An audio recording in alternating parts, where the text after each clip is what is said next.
Ispahani news hour extra.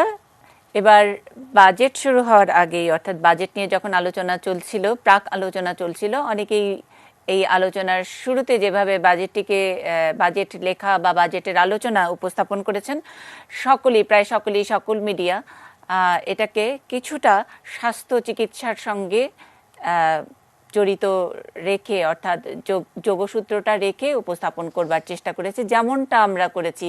অর্থাৎ যখন নাকি বাজেট শব্দটি পর্দায় ভাসলো, তখনই একটি স্টেথো দিয়ে তার ভেতরের যেই হৃদস্পন্দনটা, বাংলাদেশের সার্বিক অবস্থা, সার্বিক ব্যবস্থাপনা, সুশাসন, গণতন্ত্র, স্বাস্থ্য, সব কিছুর হৃদস্পন্দনটা আমরা একটু দেখার চেষ্টা করেছি। কিছুটা সিম্বলিক। করোনা কালে যখন আমরা বাজেটের কথা বলবো, সাধারণ মানুষের একটা প্রত্যাশাই থাকবে যেন আমরা চিকিৎসাটা পাই যে কোনো সংকটের সময়ে, সেটা বাজেটে আসছে কিনা, সেগুলো নিয়ে কথাবার্তার শেষ করে যখন নাকি আমরা বাজেটটা হাতে পেলাম, অনেকেই প্রত্যাশা করেছে যে আজকে বাজেট পেশ করলো, কালকেই আমরা অনেকগুলো হাসপাতালে চিকিৎসা পাবো। তা তো নয়, অন্তত বাজেটে এই সংকট মোকাবেলার কতটা সততা আছে, সেটার সঙ্গে দর্শনটা কি আছে, আমরা কি পেতে যাচ্ছি, অর্থাৎ আগামী 5 বছর 10 বছর নাগাদ দেশের এই স্বাস্থ্য খাতটা কোথায় গিয়ে দেখব, তার কি কোনো দিক নির্দেশনা থাকলো? এগুলোই কিন্তু মানুষের মনের ভেতরে এক ধরনের প্রত্যাশা ছিল।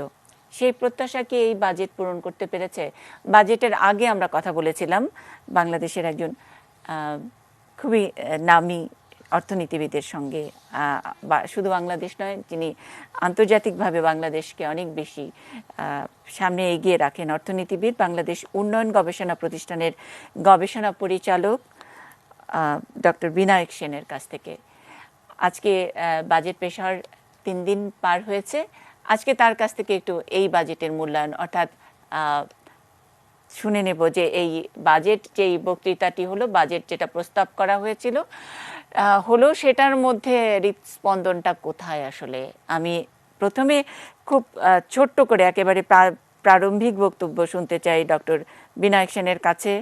তারপর আমার সহকর্মী সাদাত হাবিবি সেতুর একটা রিপোর্ট দেখতে চাই, সাধারণ মানুষ কি প্রত্যাশা করেছিল সেটা নিয়ে। ডক্টর বিনায়ক সেন।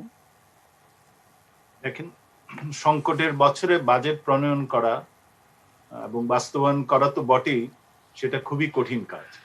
তার একটা কারণ হচ্ছে যে সংকটের বছরে কতটা আয় আসবে, কতটা ব্যয় করতে হবে, এ সম্পর্কে কোনো পূর্বানুমান করা খুবই কঠিন।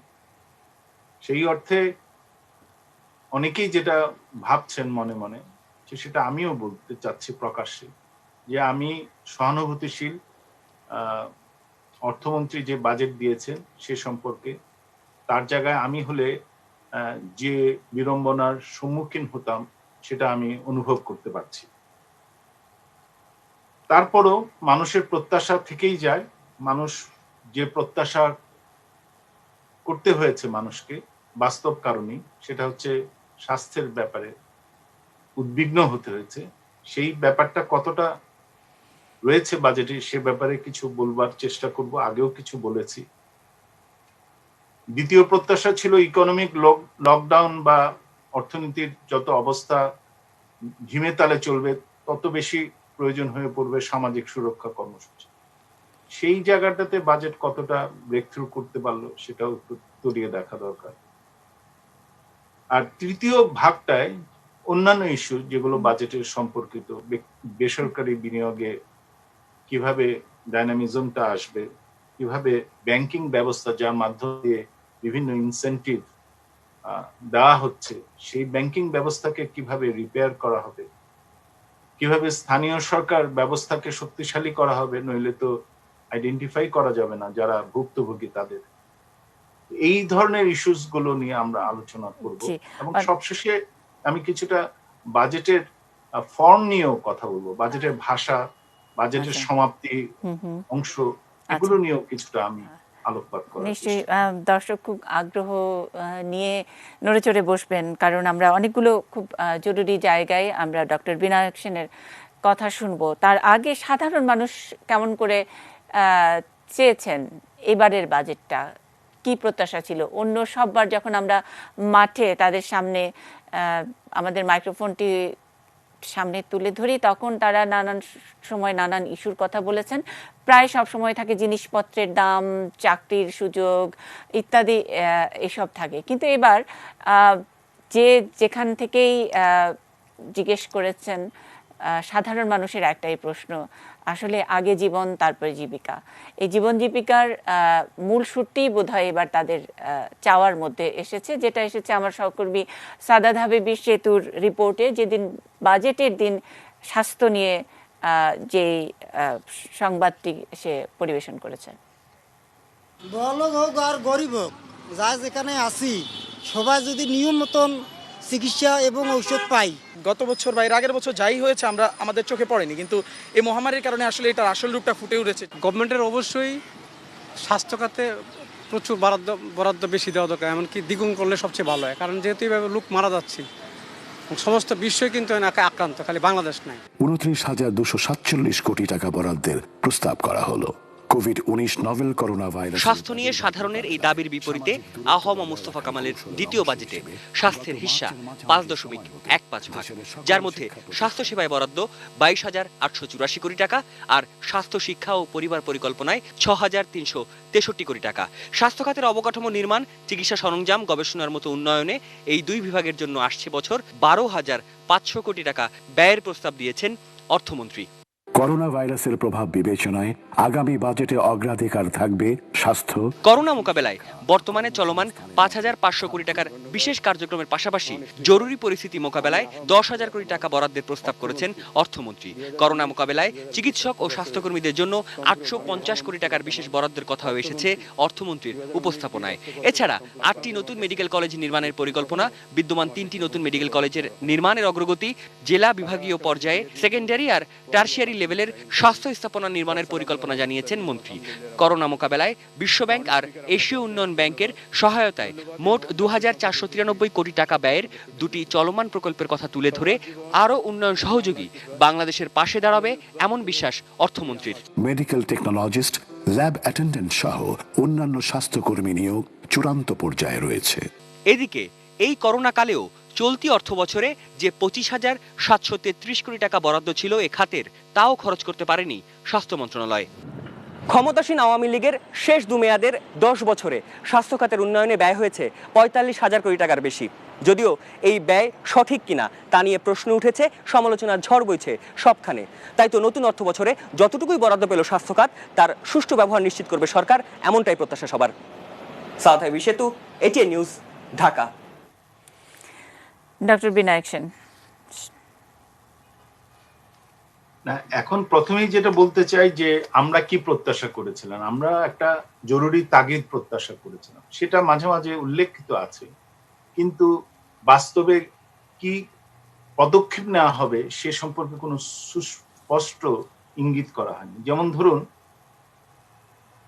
ইকোনমিস্টরা সামাজিক দায়িত্ব পালন করার জন্য মাঝে মাঝে কথা বলেন, আপনাদের কাছে আসেন, মিডিয়াতে, নিউজ পেপারে লেখেন, কিন্তু আমি এখনো পর্যন্ত একজন ভাইরোলজিস্ট বা এপিডেমিওলজিস্টকে দেখলাম না সামাজিক দায়িত্ব বোধ থেকে একটা বক্তব্য রাখা যে গত 3-4 মাসে আমাদের দেশে কোভিডের সংক্রমণটা কিভাবে ছড়িয়ে পড়ছে, কিভাবে তার ডাইনামিক্সটা হবে আগামী কয়েক মাসে, এবং এ সম্পর্কিত আমাদের যে প্রস্তুতি, সেই প্রস্তুতিটা কেমন রয়েছে। যেমন ধরুন, বাজেটে একটা কথা বলা হয়েছে যেটা মানে সাধারণভাবে সঠিক নয়, সেটা হচ্ছে গিয়ে যে we have taken adequate preparatory measures against COVID-19.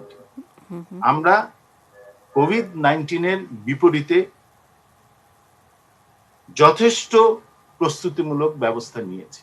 এখন এটা তো সঠিক নয়, কারণ এই যথেষ্ট প্রস্তুতিমূলক ব্যবস্থা যদি নেওয়া হতো তাহলে তো আমরা এরকম ভাবে কোভিডের গতিপ্রবাহ দেখতে পেতাম না।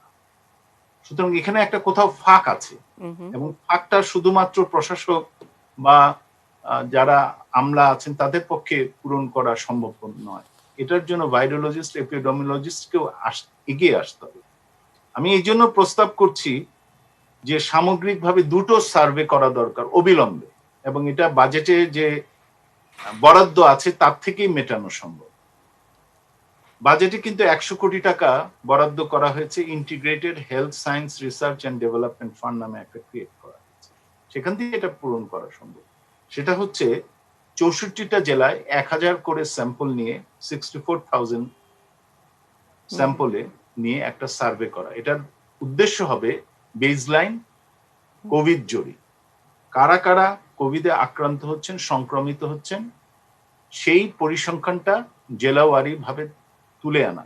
এবং তার মধ্যে আমরা পাবো তথ্য যে গরিব, ধনী, মধ্যবিত্ত তাদের মধ্যে কিরকম সংক্রমণ হার, তাদের পাবো তথ্য যে অ্যাসিম্পটোমেটিক এবং সিমটোমেটিক এই পেশেন্টের মধ্যে কম্পোজিশনের হার, এইজ সেক্স সাপেক্ষে ইনফেকশন রেট কেমন ছড়িয়ে পড়ছে সেটার হার, বস্তিবাসীদের মধ্যে বিশেষ করে বড় এলাকার এবং রেড জোন এলাকার বস্তিবাসীদের মধ্যে সংক্রমণের হার, স্পেশাল গ্রুপস যেমন আদিবাসী এবং অন্যান্য এলাকার তাদের মধ্যে সংক্রমণ হার। এর জন্য আমার হিসেবে 64,000 স্যাম্পল এবং তার সাথে আরো 6,000 স্পেশাল গ্রুপস মিলিয়ে 70,000-এর একটা স্যাম্পল করা দরকার, যাদের মধ্যে র্যান্ডাম পিসিআর টেস্টিং করে আমরা 1 মাস থেকে 2 মাসের মধ্যে একটা বেসলাইন তথ্য জাতির সামনে না হোক সরকারের কাছে থাকবে, যে তথ্য তাকে গাইড করবে হেলথ সেক্টরের জন্য। জি, আপনি যেটা বলছিলেন যে এখন যে বাজেটে যেটা প্রস্তাব স্বাস্থ্য খাতে যা প্রস্তাব করা হয়েছে সেখান থেকেই এরকম একটি বেসলাইন সার্ভে করা যায়। কোন খাত একেবারে স্পেসিফিক যদি একটু উল্লেখ করে দেন যে যেখান থেকে এই বেসলাইনের খরচটা মেটানো যায়। আর আমরা এই প্রস্তুতিটা সব সময়ের জন্য নিব, মানে আমি বলছি যে এই বেসলাইন সার্ভেটা করে রাখতে হবে, কারণ আমরা জানি না আসলে করোনা আমাদের সঙ্গে কতদিন থাকবে, আমরা কতদিন করোনার সঙ্গে থাকবে, তাই তো? তাই এবং এইটা 100 কোটি টাকা যে ফান্ডটা রাখা হয়েছে integrated health science research and development fund, সেখান থেকে মেটানো দেওয়া যেতে পারে, অথবা 10,000 কোটি টাকা যেটা থোক বরাদ্দ রাখা হয়েছে, যেটা কিভাবে বিনিয়োগ করা হবে এই ব্যাপারে খুবই অস্পষ্টতা রয়েছে। থোক বরাদ্দর কিছুটা অর্থ তাই যে পরবর্তীতে লাগলে পরে ব্যবহার করা যাবে, সেখান থেকে মেটানো যেতে পারে। এটা হচ্ছে যে শুধু বেসলাইন একটা করলাম, কিন্তু যেহেতু কোভিডের গতি প্রবাহটা অনেকটা আনপ্রেডিক্টেবল, সেহেতু প্রতি 4 মাস অন্তর অন্তত 3 মাস অন্তর সেটাকে আরেকবার হালনাগাদ করা, অর্থাৎ এটাকে কোয়ার্টারলি ভিত্তিতে পরিচালনা। তার মানে থোক বরাদ্দটা এখানে খুব ভালোভাবে ব্যবহৃত কাজে লাগানো যেতে পারে। এটাই একমাত্র সার্ভে না, আরেকটা যেটা সার্ভে দরকার, যেটা নিয়ে আমরা এই প্রোগ্রামে আলাপ করেছি আগে, সেটা হচ্ছে আমরা জানি বিরতির পরে কি আমরা দ্বিতীয় সার্ভেটি। জি, আপনি যেটা বলেছেন যে অর্থমন্ত্রী যে বাজেট দিয়েছে তার প্রতি এইরকম একটি সংকটকালে আপনিও সহানুভূতিশীল, এবং আপনি বলছিলেন যে আপনি হলে কি করতেন। আপনার প্রথম পরামর্শটি আমরা শুনলাম সার্ভে, দ্বিতীয় পরামর্শটির জন্য সবাই খুব উন্মুখ হয়ে বসে থাকবেন। আমি জানি বিজ্ঞাপন বিরতিটা যতই বিরক্তিকর হোক না কেন, আজকে কেউ বিরক্ত হবেন না। একটু বাদে ফেরত আসছি।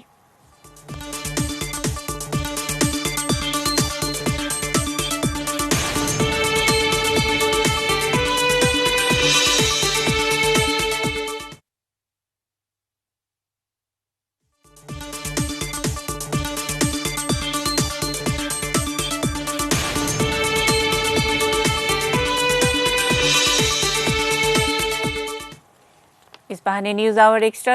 আপনারা জানেন ডক্টর বিনায়ক সেন আমাদের সঙ্গে আছেন, অর্থনীতিবিদ এবং গবেষক। সংকটে বাজেট এই শিরোনামে আমরা কথা বলছি। আমরা সরাসরি বিনায়ক সেনের কাছে যাচ্ছি। দ্বিতীয় পয়েন্ট, প্রথম যে জরিপের কথাটা বললাম সেটা হচ্ছে কোভিড-এর একটা প্রোফাইল তৈরি করার জন্য, যেটা এই মুহূর্তে আমাদের কাছে নেই।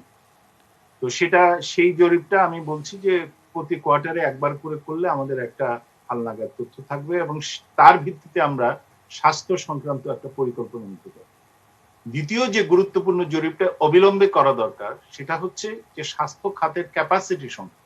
কারণ এ নিয়ে আপনার প্রোগ্রামের মধ্যে আলোচনা হয়েছে যে আমরা সঠিকভাবে জানি না কোভিডের ডেডিকেটেড হাসপাতালের সংখ্যা কতটা, এবং ডিস্ট্রিক্ট পর্যায়ে সেই হাসপাতালের উপস্থিতি কতটা, এবং সেখানে পর্যাপ্ত পরিমাণে ডাক্তার, নার্স, আইসিইউ, ভেন্টিলেটার্স, অন্যান্য যে সমস্ত সামগ্রী দরকার সেগুলো রয়েছে। তো সেটা জানার জন্য প্রথম সার্ভেটা ভাইরোলজিস্ট, এপিডেমিওলজিস্ট এবং ইকোনমিস্ট এবং অন্যান্য সোশ্যাল যারা মেডিসিনের আছেন তারা মিলিতভাবে করতে পারেন। এটা আইসিডিডিআরবি করতে পারে, এটা আইডিসিআর করতে পারে, বিআইডিএস করতে পারে এবং অন্য কোনো প্রতিষ্ঠান করতে পারে। কিন্তু দ্বিতীয় সার্ভেটা এটা করা দরকার সরকারের নিজস্ব উদ্যোগী, এবং সেখানে এটা করতে হবে যে আমাদের দেশে আসলে কতগুলো স্পেশালাইজড হসপিটাল আছে, সেখানে কতগুলো ডাক্তার আছে, নার্স আছে, এই সংক্রান্ত একদম হালনাগাদ তথ্য না। যেমন ধরুন বলা হয়েছে বাজেটে যে আমরা প্রতিটা জেলা হাসপাতালে আইসোলেশন ইউনিটের ব্যবস্থা করেছি, বেশ বুঝলাম, কিন্তু আইসোলেশন ইউনিট করা এক জিনিস আর কোভিড ডেডিকেটেড ইউনিট করা আরেক জিনিস। এখন কতগুলো ডিস্ট্রিক্ট হাসপাতালে আমাদের কোভিড ডেডিকেটেড ইউনিট রয়েছে সেটা আমাদের বোঝার উপায়। বলা হয়েছে যে 2000 ডাক্তার, 6000 নার্স, 386 জন মেডিকেল টেকনোলজিস্ট, 250-এর উপরে ল্যাব অ্যাটেন্ডেন্স ইত্যাদি ইত্যাদি রিক্রুট করা হয়েছে জরুরি ভিত্তিতে। আমরা জানি না সেগুলো কিভাবে রিক্রুট করা হচ্ছে, সেগুলো প্রশিক্ষণ প্রাপ্ত হয়েছে তারা কোথা থেকে ইত্যাদি ইত্যাদি। সুতরাং এই যে তথ্য পরিসংখ্যানের যে গ্যাপটা সেটা আমাদের পূরণ করতে হবে জরুরি ভিত্তিতে। উপজেলা হাসপাতালে কি আদৌ কোভিড বেডের ব্যবস্থা করা যায় কিনা বা সেই সম্ভাবনা আছে কিনা সেটাও দেখা। পাশাপাশি এটাও দেখতে হবে যে নন কোভিড তো অনেক উপসর্গ এবং এলিমেন্টস আছে, এই সময় কোভিড এবং নন কোভিড এই ব্যাপারে একটা সমন্বয় তো করতে হবে। সুতরাং হেলথ ক্যাপাসিটি সার্ভে এটা বহুদিন ধরেই করার দরকার ছিল, এটা ইভেন কোভিডের আগেও আমাদের করার দরকার ছিল, বোঝার জন্য যে আমাদের যে স্বাস্থ্য কাঠামোটা সেটা আসলে প্রাতিষ্ঠানিক ভিত্তি কি সেটা বোঝার জন্য। আরেকটা যেটা হচ্ছে যে এবারের বাজেটে দেখলাম যে সার্বজনীন স্বাস্থ্য এই শব্দটা যে কোনো কারণে হোক সচেতন ভাবে এড়িয়ে যাওয়া হয়েছে। কোথাও কোনো শব্দ নেই যে একটা ইউনিভার্সাল হেলথ কেয়ার আমাদের জন্য দরকার। বরং যেটা বলা হয়েছে যে কোভিডের মাধ্যমে আমাদের এই সচেতনতা তৈরি হয়েছে যে আমরা উন্নত বিশ্বের পর্যায়ে আমাদের কিছু কিছু হেলথ সিস্টেমকে নিয়ে যেতে হবে, সেই তাগিদটার কথা উল্লেখ আছে। কিন্তু উন্নত বিশ্বের পর্যায়ে যেতে হবে কেন? কেন আমাকে ডেনমার্ক, গ্রিস, আইসল্যান্ড, এদের জার্মানির পর্যায়ে চিন্তা করতে হবে? আমাদের কেন তাইওয়ান বা সিঙ্গাপুরের, নিউজিল্যান্ডের কথা চিন্তা করতে হবে? আমাদের ভিয়েতনাম, শ্রীলঙ্কার পর্যায়ে বা কেরালার পর্যায়ে আমরা চিন্তা করি না কেন? সেখানে তো আরো কম খরচে সুলভ মূল্যে সার্বজনীন হেলথ কেয়ার দেওয়া সম্ভব এবং এই সম্পর্কে আলোচনা করা যায়। কিন্তু এই আলোচনাটা করতে হলে যেভাবে বাজেটে করা হয়েছে এই সামান্য পরিসরে করা সম্ভব না। সেজন্য আমার নির্দিষ্ট প্রস্তাব হচ্ছে যে এই বাজেট ডকুমেন্ট হয়েছে, কিন্তু এটাকে সম্পূরক করার জন্য আরেকটি সম্পূরক ডকুমেন্ট তৈরি করা দরকার, যেটি হচ্ছে গিয়ে কোভিডের সময় স্বাস্থ্য budget.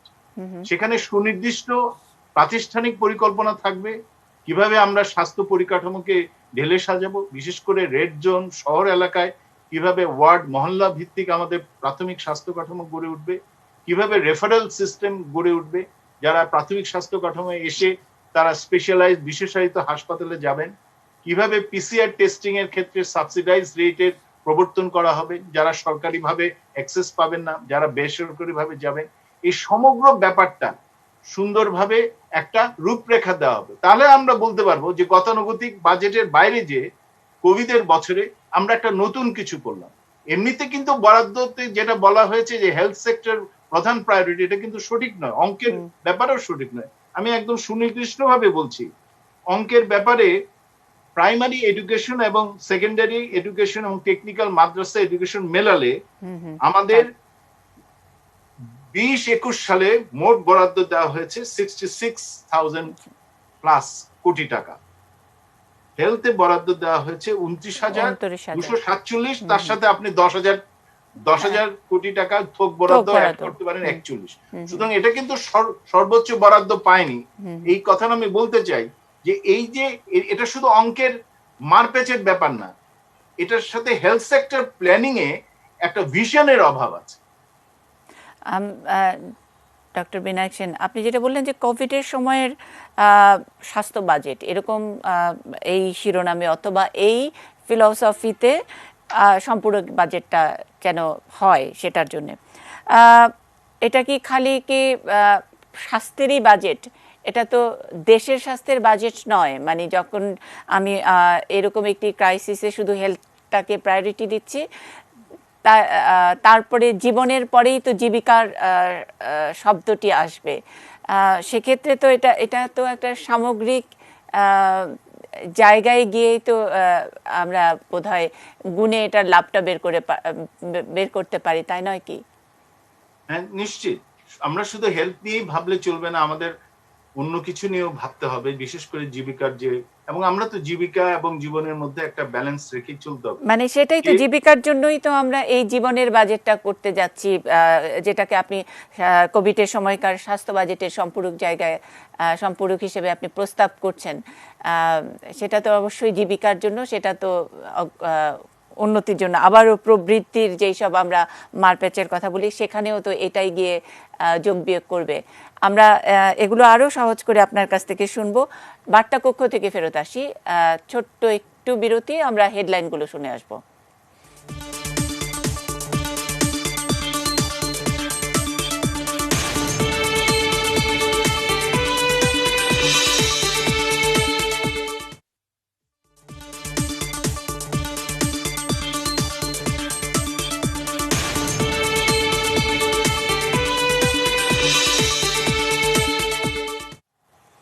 Ispahani news hour extra.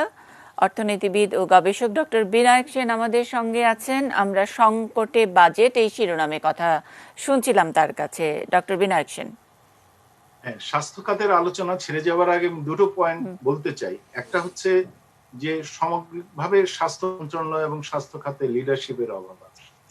লিডারশিপের অভাব না থাকলে এরকম অবস্থা হতে পারে না যে একটা হালনাগাদ তথ্য আমরা জানতে পারছি না এবং আমরা একটা পরিকল্পনা পাচ্ছি না, এবং অর্থ মন্ত্রণালয়ের বাজেট প্রণয়নের সময় তারা একটা সম্পূরক বাজেট ডকুমেন্ট তৈরি করার জন্য লবি করতে পারে।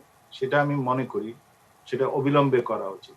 আপনি দেখেন যে 17 থেকে 22 সাল অবধি একটা সেক্টর ওয়াইড অ্যাপ্রোচে একটা 4th HPNSP প্রোগ্রাম ছিল, যার আন্ডারে 1,15,000 কোটি টাকা খরচ করা হয়েছে, যার 85% জিওবি অর্থে, বাংলাদেশ গভর্নমেন্টের অর্থে, বাকিটা ডোনারদের। সেই অর্থ যদি যথাযথ ব্যয় হয়ে থাকে 22 সালে যার শেষ হওয়ার কথা, তাহলে আমাদের স্বাস্থ্য খাতে এত বেহাল অবস্থা হবে কেন কিউরেটিভ হেলথ কেয়ার? সেটার তো একটা ইভালুয়েশন, সেটার সম্পর্কে একটা মন্তব্য থাকতে পারবে। সেরকম কোনো মন্তব্য না। আমি যেটা বলতে চাচ্ছি, আত্মসমালোচনাও নেই, ভবিষ্যতের দিক নির্দেশনা পরিকল্পনা নেই। সুতরাং স্বাস্থ্য খাতে অবিলম্বে এই ধরনের একটা রিভিউ করানো দরকার। মানে আপনি কি শুধু মনে করছেন এটা লিডারশিপের অভাবের কারণেই, নাকি এইটা আমরা আসলে গত 50 বছর ধরেই এই ব্যাগেজটা নিয়ে নিয়ে হাঁটছি?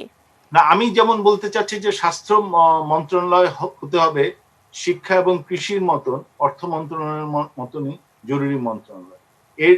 এর যিনি প্রধান হবেন তিনি শাসক দলের, যেই হোক শাসক দল, তার সবচাইতে গুরুত্বপূর্ণ ব্যক্তিদের মধ্যে একজন হবে, কারণ তিনি সামগ্রিকভাবে গোটা জনসাধারণের স্বাস্থ্য সুরক্ষার দায়িত্ব নিচ্ছেন।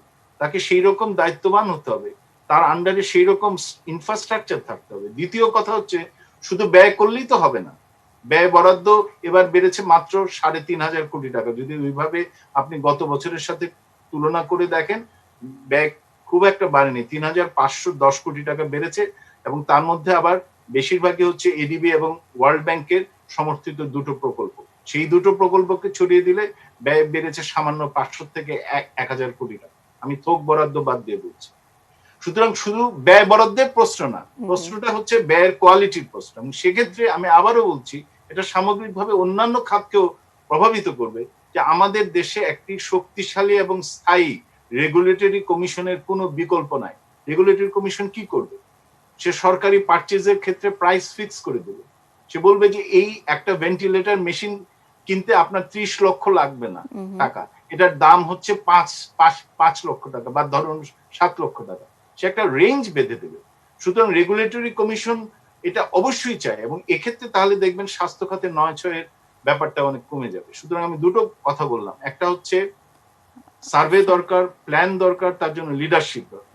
দ্বিতীয় হচ্ছে যে গভর্নেন্স ইমপ্রুভ করার জন্য, এটা ক্রস কাটিং, সমগ্র সেক্টরের জন্য প্রযোজ্য, স্বাস্থ্য খাতের জন্য প্রযোজ্য, আমাদের দরকার একটা স্থায়ী রেগুলেটরি কমিশন।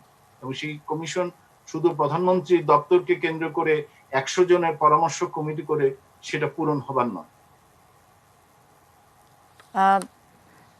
তিনটি পয়েন্ট আসলে পেয়েছি আপনার এই স্বাস্থ্য নিয়ে। সার্ভের কথা বলেছেন, সার্ভে দুই রকমের সার্ভে, আর কোভিডের সময় স্বাস্থ্য সম্পূরক বাজেট ব্যাপারে মনোযোগ দেবার জন্য আপনি দৃষ্টি আকর্ষণ করেছেন, আর রেগুলেটরি কমিশন একটা স্থায়ী সকল কেনাকাটার বিষয়ে স্বাস্থ্য সংক্রান্ত। আর যেটা সবসময় বরাবর বলা হয় যে লিডারশিপের অভাব, এবং স্বাস্থ্য মন্ত্রণালয় খুব একটা গুরুত্বপূর্ণ রাজনীতিবিদ বা যারা খুব লিডারশিপে খুব চৌকস, তাদেরকে পাওয়া যায়নি বলে আপনার মনে হচ্ছে কেন? মানে আমি যদি একটু সময় নেই স্বাস্থ্য নিয়ে আপনার কাছ থেকে শোনার। মনে হচ্ছে যে যেমন সামগ্রিকভাবে ডিসকোর্সের মধ্যে প্রেজেন্সটা ক্ষীণ। এই যে সামগ্রিকভাবে যে সমস্ত কথাগুলো গত 2-3 মাস ধরে মিডিয়া থেকে উঠে এসছে, বা ভাইরোলজিস্ট বা স্বাস্থ্য চিকিৎসক বা অন্যান্যরা বলছেন, সেই কথাগুলো একটা জায়গায় মালা গেথে সেটাকে প্রেজেন্ট করা হাই লেভেল ক্যাবিনেটে, এবং সেটার জন্য সম্পদ এবং প্রাতিষ্ঠানিক পরিবর্তনের জন্য সুপারিশ করা, সেটার জন্য যথাবিহিত দৌড়ঝাঁপ করে সেটার ব্যবস্থা করা, সেটা সেই ব্যাপারে শুধুমাত্র সরকারি খাত না, বেসরকারি খাত এবং এনজিও খাত তাদেরকে সম্পৃক্ত করা, এই যে ক্যাম্পেইনের ব্যাপার। আজকে যদি আমাদের হাইজিন স্যানিটেশন ক্যাম্পেইন এত সাকসেসফুলি হতো, তাহলে আমাদের এত বারবার এরকম সরকারি ভাবে শুধু বলতে হচ্ছে কেন? তাহলে তো আমরা অন্যান্য এনজিও, মিডিয়া এবং সামাজিক শক্তিকে সম্পৃক্ত করে এটা আমরা গ্রামে গঞ্জে শহরে মহল্লায় ছড়িয়ে দিতে পারতাম। সেখানেও একটা leadership coordination failure is a expression of leadership problem. আচ্ছা, আমি কোনো ব্যক্তিগত পর্যায়ে কারো ক্রিটিসিজম করছি না, আমি সামগ্রিকভাবে বলছি health sector is a important sector, যেটা cannot be left to only to the health professionals. মানে আপনার একটু সমন্বয়ের অভাব আপনি লক্ষ্য করেছেন, যোগ্য নেতৃত্বের ব্যাপারটি লক্ষ্য করেছেন, কিন্তু একজন গবেষক হিসেবে। কিন্তু এখানে সবচেয়ে বেশি ইম্পর্টেন্ট মন্ত্রণালয়, এটা তো অন্য সব রাজনীতিবিদরা এটা মনে করেন, এবং ইম্পর্টেন্ট বলে এটা নিয়ে অনেক রকমের দর কষাকষি চলে, এবং রাজনীতির মধ্যেও, রাজনীতি উইদিন দ্য পার্টি, একজন স্বাস্থ্যমন্ত্রীর সঙ্গে 3 জন পূর্ববর্তী পরবর্তী মানে স্বাস্থ্যমন্ত্রীদের যে একটা রেষারেষি থাকে, কোন স্বাস্থ্যমন্ত্রীর সময়কার কোন ডাক্তার গ্রুপ নিয়োগ পেয়েছেন, কারা কেনাকাটায় থাকবেন, সেগুলো নিয়েও যে একটা হচপচ আছে গত 21 বছরে তো অন্তত জানি। সেইটার কি একটা খেসারত এখন দিতে হচ্ছে না এখন যারা আছেন, অথবা একেবারে জনগণের মুখোমুখি যাদেরকে হতে হয় তাদের? সেটার কথা আমি বলতে পারবো না। আমি যেটা বলতে চাচ্ছি যে কি করতে হবে, আমরা যদি এখন লিখি একটা সেন্টেন্স যে সারা দেশে 13,852টি কমিউনিটি হেলথ সেন্টার স্থাপিত হয়েছে, তাহলে আমাদের জানতে হবে এই কমিউনিটি হেলথ সেন্টার গুলো কিভাবে ফাংশন করছে। আমরা যদি বলি যে 5,000 ইউনিয়নের মধ্যে 2,800 ইউনিয়নে full time safe delivery service আছে।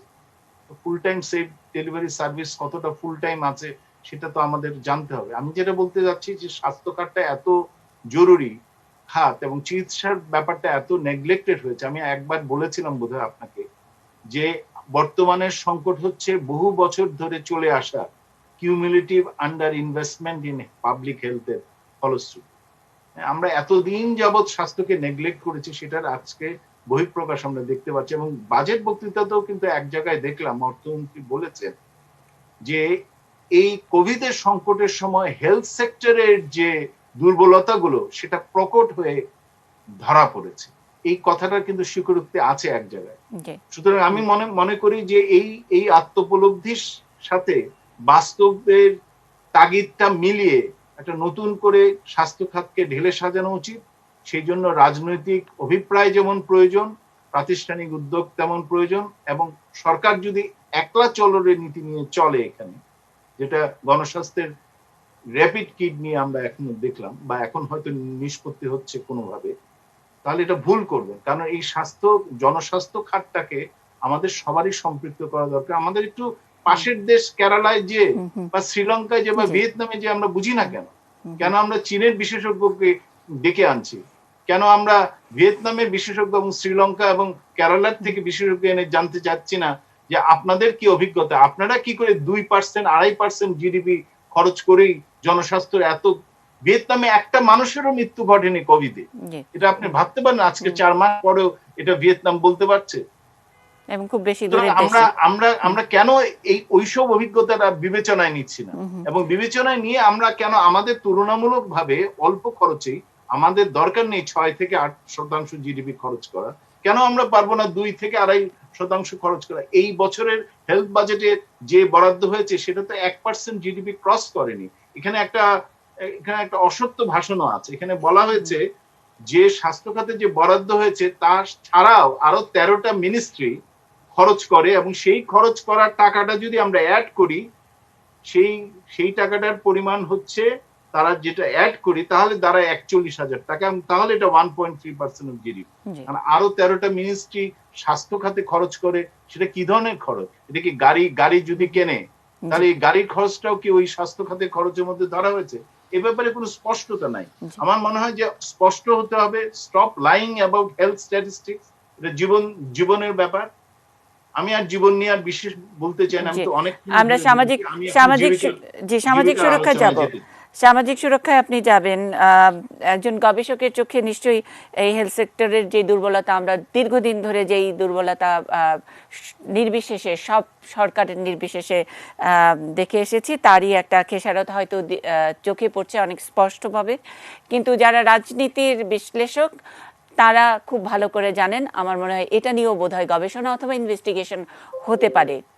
যদিও বলা হচ্ছে, আমাদের ডক্টর বিনায়ক সেন বলছেন যে স্বাস্থ্য একটি খুব জোরালো একটি খাত এবং এই মন্ত্রণালয়ের দায়িত্বে একজন খুব ভালো নেতৃত্ব থাকা দরকার।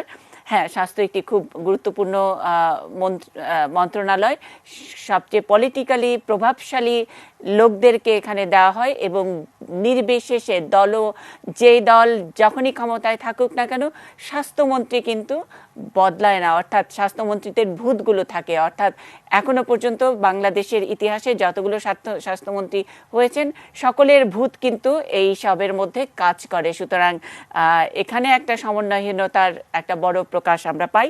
সিটিং স্বাস্থ্যমন্ত্রীর অনেক ফেলে যাওয়া বা চলে যাওয়া ক্ষমতা থেকে একটু দূরে থাকা স্বাস্থ্যমন্ত্রীদের অনেক কিছু আসলে পোহাতে হয়। এটা রাজনীতিবিদরা অথবা রাজনীতি নিয়ে যারা গবেষণা করেন তারা পরিষ্কার করবেন। আমি সামাজিক সুরক্ষা খাতে এবারের বাজেটটি কেমন হলো, আপনি কি কি সুপারিশ করবেন? আপনি বলেছেন সহানুভূতিশীল, আপনাকে যদি কয়েকটি সুনির্দিষ্ট পরামর্শ দেবার অনুরোধ জানানো হতো, কি দিতেন? আমি মনে করি যে প্রথমত আমি বলতাম যে এই সামাজিক সুরক্ষা খাতে যে বাজেট বরাদ্দের কথা বলা হয়েছে এটাকে রিভাইজ করা। এখানে অসত্য ভাষণ আছে। এখানে বলা হয়েছে 95,574 কোটি টাকা বরাদ্দ হয়েছে, যেটা গত বছর ছিল 81,865 কোটি টাকা, সেই অর্থে বেড়েছে তো সন্দেহ নেই। কিন্তু এখন এই 95,000 কোটি টাকা যদি সত্যি সত্যি সামাজিক সুরক্ষা খাতে বরাদ্দ হতো তাহলে তো আমার বলার কিছু ছিল না, কারণ এটা তো প্রায় মানে আমাদের আশাতীত ব্যাপার। কিন্তু আসলে এই বরাদ্দের মধ্যে লুকিয়ে আছে স্টাইপেন্ড স্কিম। আমি প্রাইমারি এবং মাধ্যমিক খাতে শিক্ষার্থীদের যে বৃত্তি দিচ্ছি 300 টাকা করে, সে বৃত্তি এখানে ইনক্লুডেড। এখন বৃত্তি যিনি পান এবং বৃত্তি পেয়ে যিনি উদ্বুদ্ধ হন স্কুলে যাওয়ার জন্য, সেটা অনেকটা বছরের প্রথম দিনে নতুন বই পাওয়া নেই, এটাতে উৎসাহ বোধ করেন তারা। এটা সামাজিক সুরক্ষা নয়, এটা গরিবী থেকে বাঁচানো না, এটা ভালনারেবিলিটি রিডাকশন না, এটা উৎসাহিত করা। একটা মানুষকে যদি আমি লজেন্স দিই তাহলে আমি উৎসাহিত করি। এটা কোনো সামাজিক সুরক্ষা কর্মসূচি না, এটা ওখানে থাকাই উচিত না। দ্বিতীয় কথা হচ্ছে, আমাদের মতন যারা সরকারি কর্মকর্তা ছিলেন বা আছেন তারা যে পেনশনটা পান, সেই পেনশনটাকেও এখানে ইনক্লুড করা হচ্ছে, এবং পেনশনটা বাদ দিলে এই 95,000 কোটির মধ্যে দেখা যাবে 45,000 কোটি টাকাই নেই, 50 হয়তো কোটি টাকা এখানে বরাদ্দ হয়েছে। সুতরাং এখানে একটা কিন্তু অঙ্কের মারপেচ আছে। দ্বিতীয় মারপেচটা হচ্ছে এই বর্তমানে যারা নতুন করে দরিদ্র হয়েছেন এই কোভিডের কারণে, যাদের অবস্থা নেমে গেছে, কারণ তারা কাজ করতে পারেননি, ব্যবসা চালাতে পারেননি, সেই কারণে যাদের অবস্থার অবনতি হয়েছে, যাদেরকে আমরা নিউ পুয়ার বলছি, নতুন দরিদ্র বলছি, তাদের জন্য কি করা হবে? তাদের জন্য একটা আলাদাভাবে বলা হয়নি, কিন্তু বলা হয়েছে একটা ডাইরেক্ট ক্যাশ ট্রান্সফার দেওয়া হবে 50 লক্ষ মানুষকে।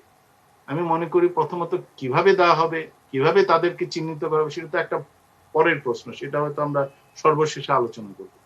কিন্তু সেই যে দেওয়া হবে সেটারও ব্যাপারে একটু ডিটেল কিছু বলা, জাস্ট একটা লাইন দেওয়া হবে। আমার প্রস্তাব হচ্ছে, সুনির্দিষ্ট প্রস্তাব, যে আমাদের হিসেবে দেখা যাচ্ছে যে লকডাউনের কারণে বা অর্থনৈতিক মন্দার কারণে অন্তত 2.5 কোটি মানুষ নতুন ভাবে দরিদ্র হয়েছে।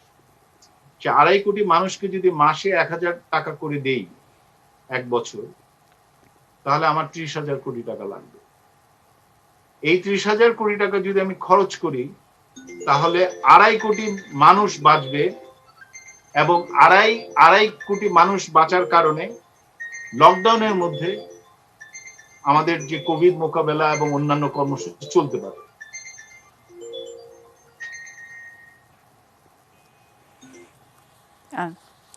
আমরা অর্থনীতিবিদ ডক্টর বিনায়ক সেনকে শুনছিলাম সামাজিক সুরক্ষা নিয়ে কথা বলছেন।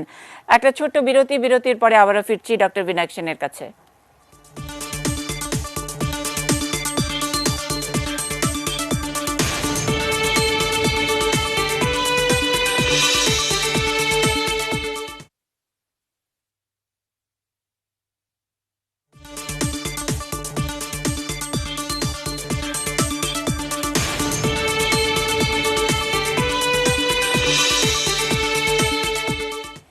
ইস্পাহানি নিউজ আওয়ার এক্সট্রায় শুনছিলাম অর্থনীতিবিদ ও গবেষক ডক্টর বিনায়ক সেনকে সামাজিক সুরক্ষা নিয়ে কথা বলছিলেন এবারের বাজেটের।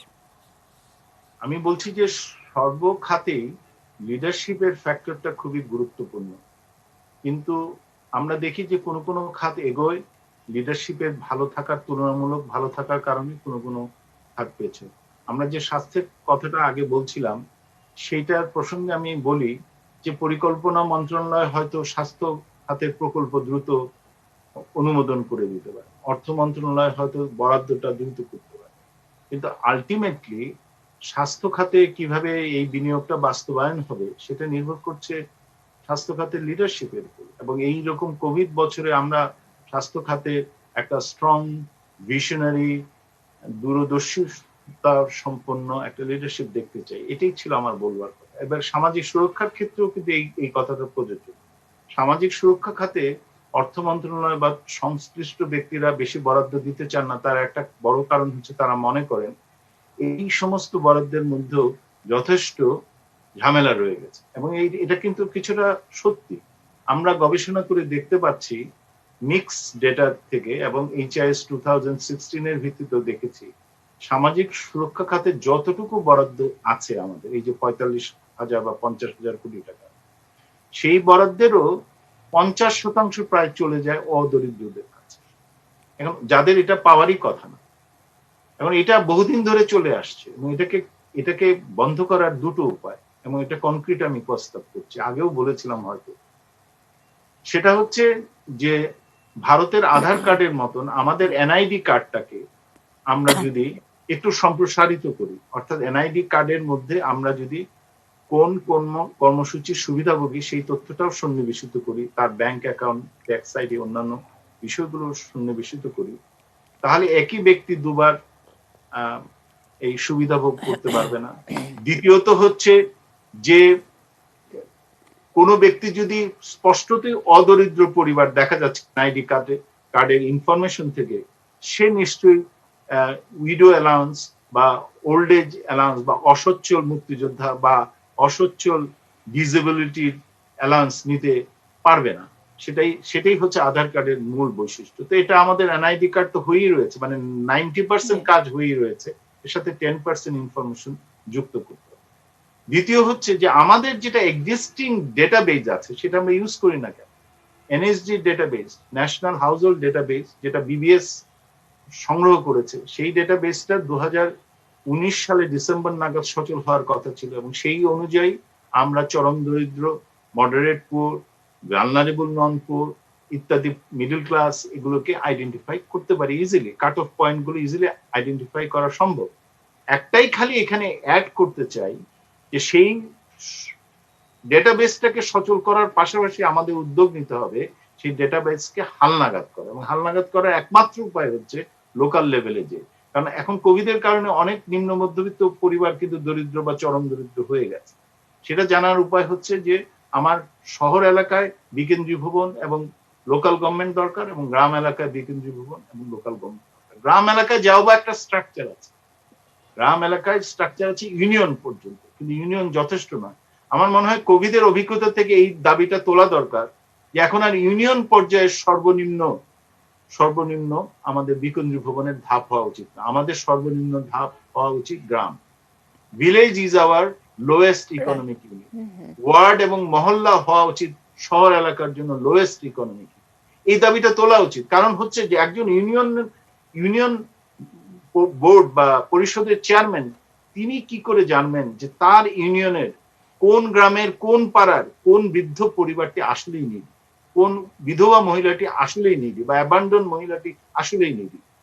সুতরাং সেক্ষেত্রে একটা গ্রামকে বা মহল্লাকে আমাদের স্বশাসিত সরকারের একটা নিম্নতম স্তর হিসেবে স্বীকৃতি দিতে হবে, এবং এটা স্বীকৃতি দিলে আমরা দেখব যে আমরা যখন আইডেন্টিফাই করব নিউ পুয়ার বা ওল্ড পুয়ার যারা নিডি, তাদের শনাক্তকরণটা অপেক্ষাকৃত সহজতর হবে।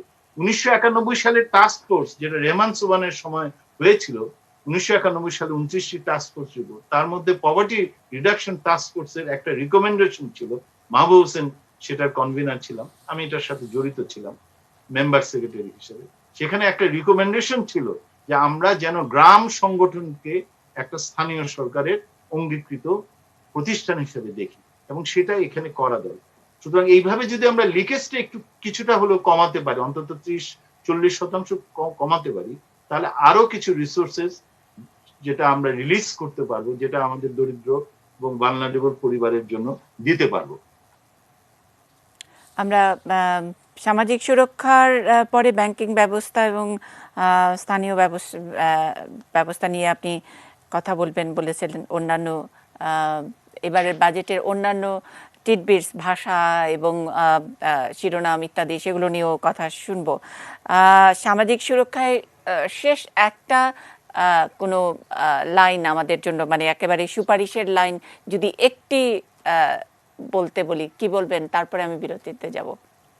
সেটা হচ্ছে যে আমরা যে ঘোষণা দিয়েছি যে কোভিডের কারণে যারা নতুন দরিদ্র হচ্ছেন যে তাদেরকে আমরা সাহায্য করব, এই যে 50 লক্ষ মানুষকে আমরা সহায়তা করবো, 50 লক্ষ মানুষকে আইডেন্টিফাই করার মতন কোনো ইনস্ট্রুমেন্ট আমাদের হাতে নেই। এটাই হচ্ছে সংকট। আমাদের যে এনএসডি ডেটাবেস আছে সেটা এখনো ব্যবহার করা হচ্ছে না, এবং সেটাকে হালনাগাদ ভাবে লোকাল গভর্নমেন্টের সাথে আলাপ পরামর্শ করে সেটাকে হালনাগাদ করা হচ্ছে না। সেটা হচ্ছে সংকটের বহিঃপ্রকাশ। আমি ঘোষণা দিলেই হবে না যে 2.5 কোটি মানুষকে, আমিও প্রস্তাব দিয়েছি 2.5 কোটি মানুষকে আমরা মাসে 1000 টাকা করে দেব 12 মাস, কোনো অসুবিধা নেই। 2.5 কোটি মানুষ তোমাকে আমি বাঁচিয়ে রাখবো যেভাবেই হোক, যেটা বক্তৃতায় কিন্তু অর্থমন্ত্রী বারবার উল্লেখ করেছেন যে come what may will do everything to save the people.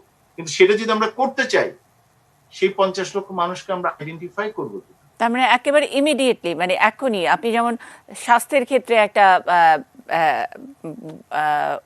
প্রস্তাব রাখলেন যে সম্পূরক বাজেটে যেন কোভিডের সময় স্বাস্থ্য বাজেট এমন ভাবে উপস্থাপিত হয়, ইমিডিয়েটলি এই হালনাগাদের কাজটি ইমিডিয়েটলি করা দরকার। এবং স্বাস্থ্য বাজেটের ক্ষেত্রে এটা বলে আমি বলেছি যে একটা আলাদা ডকুমেন্ট তৈরি হতে হবে, যেটা হচ্ছে গিয়ে মূল বাজেট ডকুমেন্টের পাশাপাশি এটাও পঠিত হয়েছে বা উত্থাপিত হবে এরকম একটা দলিল প্রস্তুত করা দরকার, যেটা কোভিডের সময় স্বাস্থ্য পরিকল্পনা বাজেট। সেখানে সমস্ত কিছু থাকবে, শুধু বরাদ্দ থাকবে না, পরিকল্পনা, প্রশাসনিক সমস্ত কিছু ব্যাপারে আলাপ আলোচনা থাকবে, পুরনো সমস্যারও আলোচনা থাকবে, নতুন সম্ভাবনারও দিক নির্দেশনা, এবং এক্সিকিউশন প্ল্যানটাও থাকবে নিশ্চয়ই। সেটা এক্সিকিউশন প্ল্যানটাও থাকবে। এক্সিকিউশন প্ল্যান ছাড়া তো শুধু বরাদ্দের আলোচনা করা তো কাজ কোনো লাভ নেই।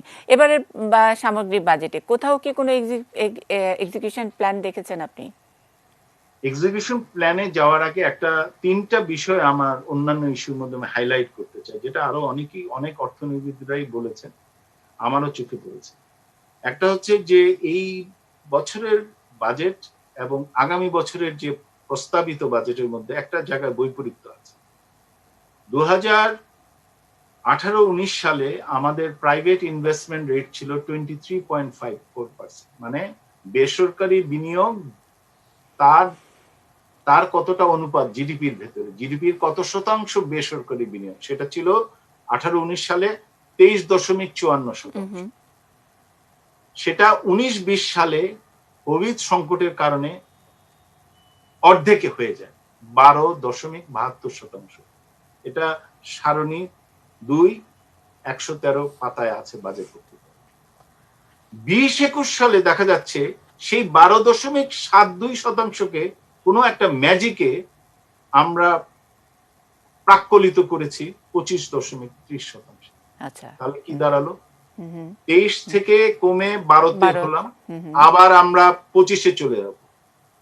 এখন 19-20 সালে কোভিডের সংকট হয়েছে মাত্র শেষ 3 মাসে, বাকি 8 মাস ভালো ছিল। ফলে আমাদের গ্রোথ রেট হয়তো আইএমএফ কথিত 1-2% না হলেও আমরা হয়তো 3-4% গ্রোথ রেট বা আরো বেশিও হতে পারে। সেই সময় আমাদের বেসরকারি বিনিয়োগের হার হয়েছে 12.72, মানে 13% মতো অ্যাকর্ডিং টু রিভাইজড বাজেট। সেটাকে আমরা প্রাক্কলিত করেছি 20-21 সালে আনরিয়ালিস্টিক্যালি, অবাস্তবচিত ভাবে আমরা করেছি 25%। কোন ম্যাজিক এটা হবে এটা বোঝা যাচ্ছে। দ্বিতীয় হচ্ছে যে আগে তো পাইপটাকে ঠিক করতে হবে, পাইপের মধ্য দিয়ে আমি জল প্রবাহিত করব, পানি প্রবাহিত করব, অথবা সম্পদ প্রবাহিত করব, ট্রান্সফার দিব, অনুদান দিব, ইনসেন্টিভ দিব, কিন্তু পাইপটা তো ফল্টি, পাইপটা তো লিকড হচ্ছে। ব্যাংকিং সিস্টেমটাকে তো আগে ফিক্স করতে হবে। আমি বলেছি কি 70 পাতায় লেখা আছে যে 2% ডাউন পেমেন্ট দিলে 10 বছরের জন্য রিশিডিউল করব with a grace period of 1 ইয়ার। আমি যদি ভালো ঋণ গ্রহীতা হই, আমার তো নিয়মিত ঋণ পরিশোধ করার দরকার নেই। এটা ট্যাক্স পেমেন্টের মধ্যে কালো টাকা সাদা করার মতো। আমি যদি ব্যাংক থেকে ভালো ঋণ গ্রহীতা হই, আমি যদি নিয়মিত ঋণ পরিশোধ করি, তাহলে আমার তো কোনো ইনসেন্টিভই নাই নিয়মিত পরিশোধ করার। কারণ আমাকে বলা হয়েছে সরকারিভাবে আপনি 2% ডাউন পেমেন্ট করলে 10 বছর আপনার কোনো মন্দ ঋণ হিসেবে গণ্য করা হবে না, আপনি 10 বছর সময় পাবেন এটা পরিশোধ করা। এবং এটা করে যে একটা খেলাপি ঋণ সংস্কৃতিকে আরো কার্যত একটা প্রাতিষ্ঠানিক মর্যাদা দেওয়া হলো, এটা ভাবাই হচ্ছে। জি, এই খেলাপি ঋণ মন্দ ঋণ নিয়ে আমি আরেকটু শুনতে চাই। ব্যাংকিং সেক্টর নিয়েও বোধহয় আপনি আরেকটু সহজভাবে আলোচনা করবেন আমাদের জন্য। একটা ছোট্ট বিরতি নিয়ে ফিরছি।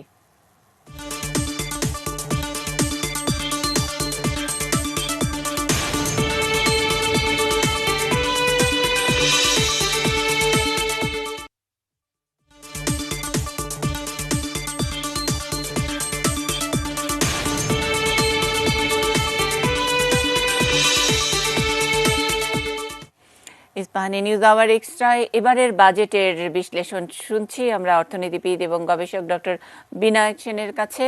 ব্যাংকিং সেক্টরে ছিলাম, সেখানে বোধহয় আরেকটু যোগ করার আছে। আমার চাকরি জীবনের শুরু হয়েছিল ব্যাংকিং সিস্টেমের উপরে কাজ করার মাধ্যমে অধ্যাপক রেহমান সোবহানের সাথে।